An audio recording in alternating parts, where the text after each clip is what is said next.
શ્રી વલ્લભા. આજે બરાબર ફરાળ નહીં કર્યો, મારો અવાજ બેસી ગયો છે, મારે તો એકદમ અંદર બધું. વલ્લભા ગિરિરાજ શ્યામ સુંદર શ્રી અમે શ્રી ગુસાઈજી પરમ શ્રી ગોકુલ દાવ દયાળ શ્રી નવનીત પ્રિયાલ अपने माथे विराजता सेव्य स्वरूप बधाई वैष्णव ने जाजा करीन जैसी जय गौ माता की, गौ माता की, गौ माता की.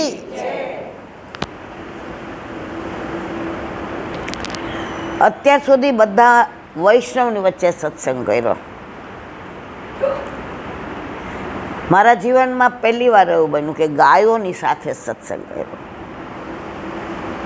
ગૌશાળામાં કર્યો. ગોવાળિયાઓ, ગાયો, બછરા, ગોબર, ગૌમૂત્ર અને ગરમી કે મારું કામ બધુંય ગ. પણ ગૌશાળામાં અંદર એકવાર ચાલુ કરીએ પછી આમ બધાય ભૂલી જતા હતા. આ મધુબેન આખો મહિનો આવ્યા, પૂછો આવ્યા હતા કે નહીં? આ છોકરી આવતી હતી, પેલા બેન આવતા હતા, પણ ગરમીની ખબર પડી નથી. કારણ કે પ્રભુને ગાયો વાલી,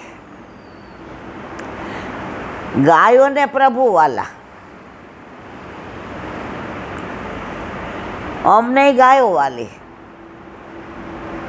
અને ગાયોને અમે વાલા. હમણાં જાણે ગાયો વાલા લાગો છો ગણું વાલા વલ્લભ લાલ વાલા. જે વાલું હોય ને એની વાતો કરવી હોય, એની પાસે રહેવું હોય, એના ગુણાનું વાત કરવા હોય તો કાંઈ ખબર પડે નહીં. કોઈની યારે પ્રેમ થઈ ગયો હોય અને તડકાનું 2 વાગે મળવા જવું હોય તો તડકો લાગે? હા ના તો કયો. જો બધાને પ્રેમ તો કોકની કોક હારે થયો જ. હું પ્રેમ પ્રભુની જ કરીશ વાત. હવે આ ઉંમરે બીજા પ્રેમની વાત હોય નહીં.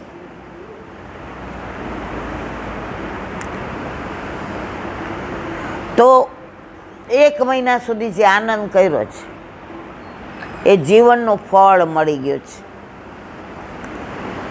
અને એમાં પણ છેલ્લા દિવસે, એના આગલા દિવસે, ભાગવત ઋષિ આગલા દિવસે આવ્યા હતા ને, અને આવીને એટલા આનંદથી ને આમ અમારી સાથે વાતો કરી. એ કે અમે તમને બાંધવા આવ્યા છીએ, છોડવા નહીં. હવે એમ તમારાથી અહીંથી જવાશે જ નહીં. અને ફળ કયું મળ્યું? છેલ્લા દિવસે વિરામનો દિવસ હતો. તો હું તો મારું ધ્યાન આમ ચારે બાજુ નહોતું. તો અહીંયા અનંત કૃષ્ણ શાસ્ત્રીજી આવ્યા હતા. ઓળખો કે નહીં બધાય? અહીંયા કથા કરી હતી. હવે આવી અને પેલા કોલર હતા એના પાછળ ઊભા રહી ગયા અને સાંભળે. એટલે મેં 2-3 વાર આમ જોયું, પણ મને એમ કે આજે વિરામ છે એટલે ઘણાને તેડવા આવ્યા હોય, ઘણા સોલા દર્શન કરવા આવ્યા હોય, તો સાંભળવા આવ્યા હોય. આજે મારો અવાજ તમને સારો નહીં લાગે, બહુ જ બેસી ગયો ને બહુ શરદી જ.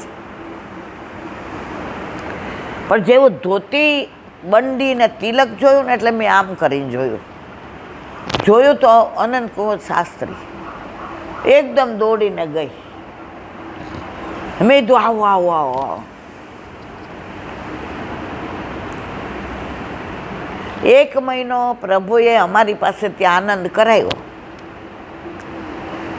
વગર આમંત્રણે, ખરું ખોટું? તોય હતી ને. વગર બોલાવે. આવી દીનતા બધુંય વાંચ્યું છે, પણ આવી દીનતા હોય એ આપણે પહેલી વાર જોયું. અને કેટલી નાની ઉંમરના, પણ જ્ઞાન બહુ મોટું. મને કે ના તમે ચાલુ રાખો. મેં તો ના, પધારો. પાથરેલું હતું તેના ઉપર ના બેઠા, પૂછો.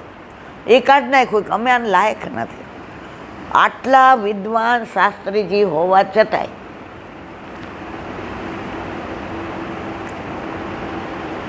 આજે પુષ્ટિ માર્ગમાં એમ કહેવાય કે ઓચિંતાના વૈષ્ણવ આવે તો ઠાકોરજી પ્રસન્ન છે એવું મનાય. તો આ 1 મહિનો મનોરથ પ્રભુએ કરાયો. તો મનમાં ક્યાંક થોડુંક એમ થતું હતું કે આ બધું બરાબર થયું, આપણે કાંઈ વાંકમાં તો નહીં હોય ને, ક્યાંય આપણી ભૂલ તો નહીં થઈ હોય. છેલ્લા 2 દિવસ થોડી મૂંઝાણી હતી, તો વલ્લભે મને કહી દીધું કે ના, અમે બધા રાજી છીએ. એક તો શાસ્ત્રીજી વિશારદ, બીજા બ્રાહ્મણ, અને ત્રીજું સૌથી વધુ વૈષ્ણવ બ્રહ્મ સંબંધી, પ્યોર પુષ્ટિ માર્ગીય. અને એટલા પ્રસન્નતાથી બિરાજ્યા. છેલ્લે 5-7 મિનિટ બોલ્યા હશે. એમણે મને 2 વાક્ય કીધું ને, આપણા જીવનમાં આપણે બધાએ ઉતારવા જેવું છે.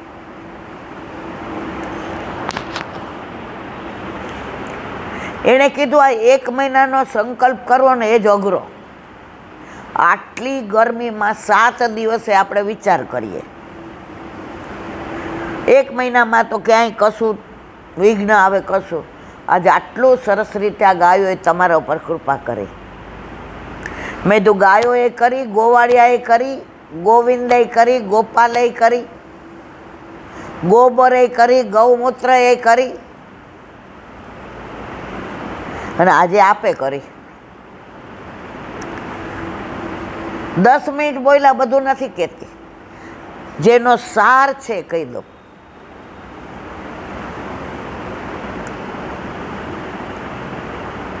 એ કે આટલા બધા ભાગવત વાંચીએ છીએ, સાંભળીએ છીએ, એમાં એક શ્લોક આવે છે, એમાં આપણે અડધું જ બોલીએ છીએ કે અધિક મહિનામાં, એટલે કે પુરુષોત્તમ માસમાં તમે 1 ગણું પુણ્ય કરો તો અનેક ગણું મળે. કહ્યું હતું કે નહીં? પછી બાકીનું બીજું વાક્ય કોઈ નથી બોલતું. હવે સાંભળવું છે બીજું? હા ના તો કયો. બીજું વાક્ય એવું કીધું કે અધિક મહિનામાં 1 ગણું પુણ્ય કરો તો અનેક ગણું, 1000 ગણું મળે. એમ 1 ગણું પાપ કરો ને, સમજી ગયા કે નહીં મારા વાલા? આપણે હોશિયાર છીએ, આપણા કામનું જ લઈએ. બીજું એમણે 15-20 મિનિટ કહ્યું, પણ હું તમને એનો સાર જ કહું છું, કારણ કે આજે આપણે નિર્જળા એકાદશીની વાત કરવી છે. બીજું વાક્ય આપણા જીવનમાં જો ઉતારી લઈએ ને, તો આપણો અંત સમય આવે ને ત્યારે આપણને મૃત્યુની બીક ના લાગે. મૃત્યુ મહોત્સવ બની જાય. શું બની જાય? બીજું વાક્ય શું કીધું સાંભળો. એ કે ભાગવતમાં આ ખાસ કહ્યું છે. અને આ 1 મહિનો તમે ગાયો પાસે આટલો પ્રેમ પામ્યા, ગાયોએ તમને એટલો પ્રેમ આપ્યો, તમે ગાયોને એટલો પ્રેમ આપ્યો. હમણાં જ હું ગઈ તો ઓલા કહેતા હતા ગોવાળિયા, એ કે 5 વાગે ને એટલે ગાયો આમ વાકોડ થઈ જાય, આમ જુએ ચારે બાજુ. આપણા કરતાં ગાયો વધુ સમજુ છે.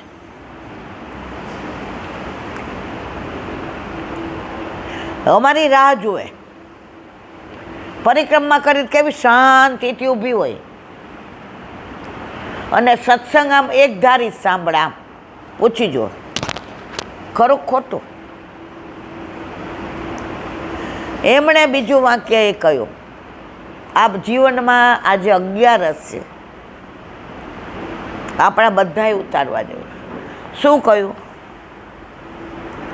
એ કે મારા વાલા વૈષ્ણવ, આ એક વાક્ય જીવનમાં ઉતારશો ને તો તમને મૃત્યુનો ડર નહીં લાગે, મૃત્યુ મહોત્સવ બનશે. કયું વાક્ય? આપણાથી કોઈનું સારું ના થાય તો કાંઈ વાંધો નહીં. સમજાયું ને? આપણાથી કોઈનું સારું ના થાય તો કંઈ વાંધો નહીં. કોઈનું ખરાબ કરવું. ગીતાબેન કહ્યું હતું ને, એ આખો મહિનો આવ્યા હતા, એને પરીખભાઈ આ આખો મહિનો આવ્યા હતા, આ આવી હતી, અને બધાએ સેવા કરી છે, બધાએ. હમ તો અકેલે ચલે થે, કારવા બન ગયા. હમણાં એવું હતું કે અમે 4-5 જણા, ને મારા મિસ્ટર કે મોટી ગાડી લઈ જાશું, અંદર 5-6 ખુરશી મૂકી દેશું અને એક નાનો પંખો. ઠાકોરજીએ તને મનોરથ કરાયો તો વલ્લભ પૂરો કરશે.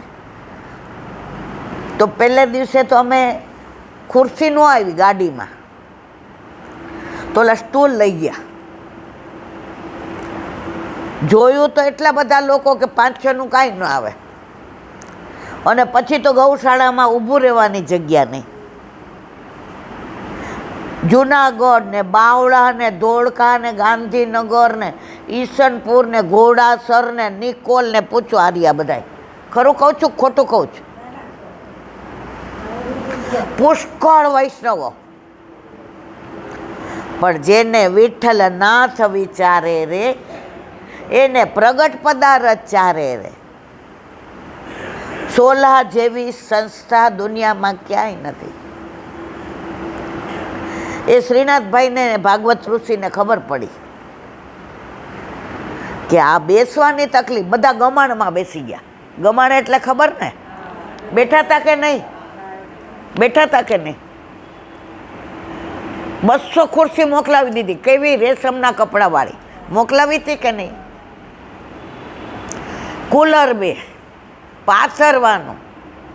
બેન તમે અમારી ગાયોને સંભળાવો. અને છેલ્લે ભાગવત ઋષિએ કહ્યું કે અમારી ગાયો એટલું બધું દૂધ ને એટલું મીઠું આપે છે કે અમને ખબર પડી ગઈ કે એમણે ભાગવત સાંભળ્યું છે. કીધું તું કે નહોતું કીધું?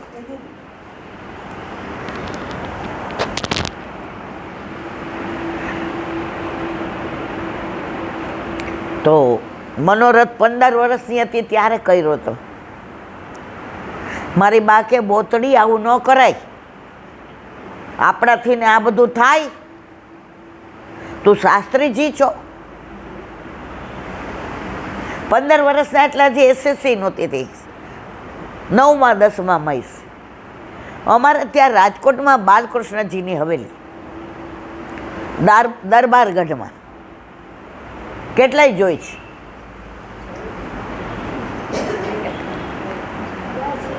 હવે અત્યારે નવી થઈ ગઈ, આરસ આવે ને એટલે બધું એ ત્યારે દરબારગઢની એટલે દરબારગઢ જેવી જ હતી, રાજા રજવાડા જેવી. અને એમાં ગૌશાળા. તો અમારે એક ગાય છે ને એટલી લાંબી મોટી સરસ. જ્યારે દર્શન કરવા જાય ને તો બધા નીચેથી ગરકે. ગરકે ને શું, બરાબર સમજી ગયા? મને આવીને તમારી ભાષા નહીં આવડે. શું કહેવાય નીચેથી ગરકે ને? હા નીકળે, હાલો ને. તો બધા એમ કે બસ એક જ વાર. મને એમ થાય 108 વાર કરીએ તો કેવો આનંદ આવે. અને ત્યારે મારી બાએ મને કહ્યું, મને કે તારે જેટલી વાર કરવો એટલી વાર કર, હું અંદર જાઉં છું. ત્યારે મેં ગાય માતાને વિનંતી કરી. મેં કીધું અત્યારે તો હું સાવ નાની છું એટલે મને કોઈ કાંઈ નહીં કરવા દે, પણ એ ગૌ માતા તમે ઠાકોરજીના વાલા છો, તમે લોક માતા છો. પ્રભુએ તમારા માટે ચરણમાં કાંઈ ધર્યું નહીં, તમારા માટે ગિરરાજ ધારણ કર્યો, તમને જાતે ગોવાળ બનીને ચરાવવા આવ્યા. મને અંદર એવો મનોરથ છે કે અધિક મહિનો આવે ત્યારે આખો મહિનો મારે ભાગવતનો દસમ સ્કંદ ઠાકોરજીની લીલા તમને સંભળાવી છે. મારી બાઈ મને સમજાવી કે આવો સંકલ્પ ના કરાય દીકરા, આપણે તો ગાયને વિનંતી કરી દીધી, ગૌ માતાને. આજે માણસ ભૂલી જાય, ગાય ભૂલે. અને આ 70 વર્ષે એ મનોરથ. અને સોલા ભાગવતની વિશેષતા કહું, અમે 4-5 ગૌશાળામાં તપાસ કરી, બધાએ હા પાડી, કોઈએ પૈસા નહીં લેવાના, બધું કહ્યું. પણ મારા મનમાં એવું થાય કે જ્યાં પુષ્ટિ માર્ગીય મંદિર હોય, જ્યાં શ્રીજી બાવા બિરાજતા હોય, જ્યાં યમુનાજી હોય, જ્યાં વલ્લભ હોય, જ્યાં વૈષ્ણવો હોય, જ્યાં શાસ્ત્રીજીઓ હોય, કેટલા બધા ઋષિકુમારો આખી દુનિયામાં ત્યાંથી જ જાય છે બધાય. ખરું ખોટું મારા વાલા? આગલા દિવસે સત્સંગ કરતા હતા તો આમની પાસે રડી ગઈ. મેં કીધું કાલથી તો અધિક મહિનો ચાલુ થાય છે, આપણો મેળ પડ્યો, અને આવતા અધિકમાં હું જીવતી હોઈશ કે નહીં મને ખબર નથી.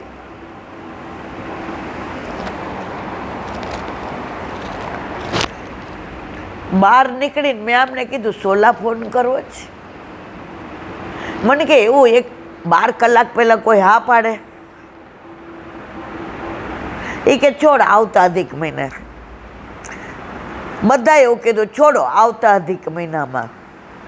પણ મારું વલ્લભે મને કીધું ના, આ જ અધિક મહિનામાં.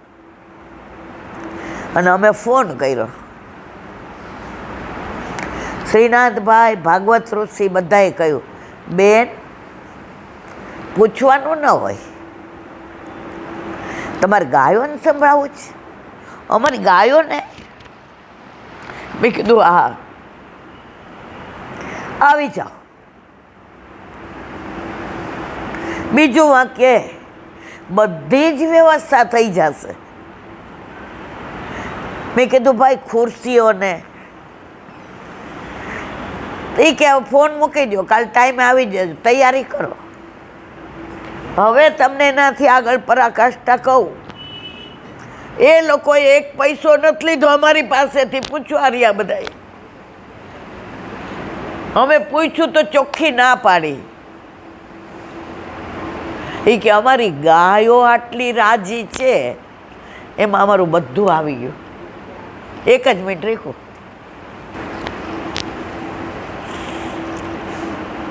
ભક્તેચ્છાપૂર્વક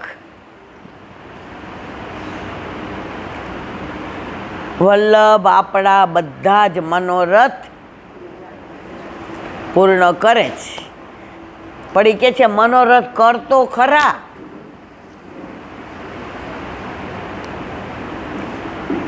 રમતા રમતા બધું કરી દીધું. રોજ કેટલા વૈષ્ણવો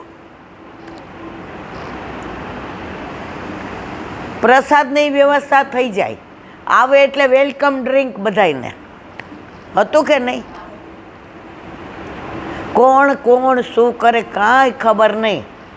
કરતુમ અકર્તુમ અન્યથા કરતુમ.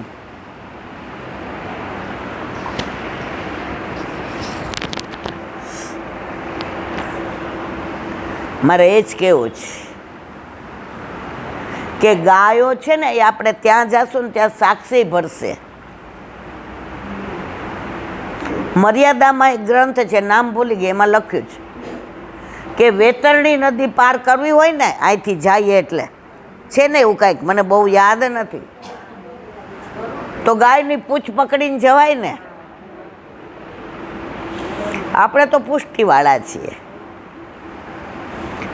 એટલે પૂંછ નહીં, આપણે તો ગાયની હારે વાલ કરતા કરતા જાશું, પૂંછ કાઢતા જાશું અને ઠાકોરજી પ્રસન્ન થશે.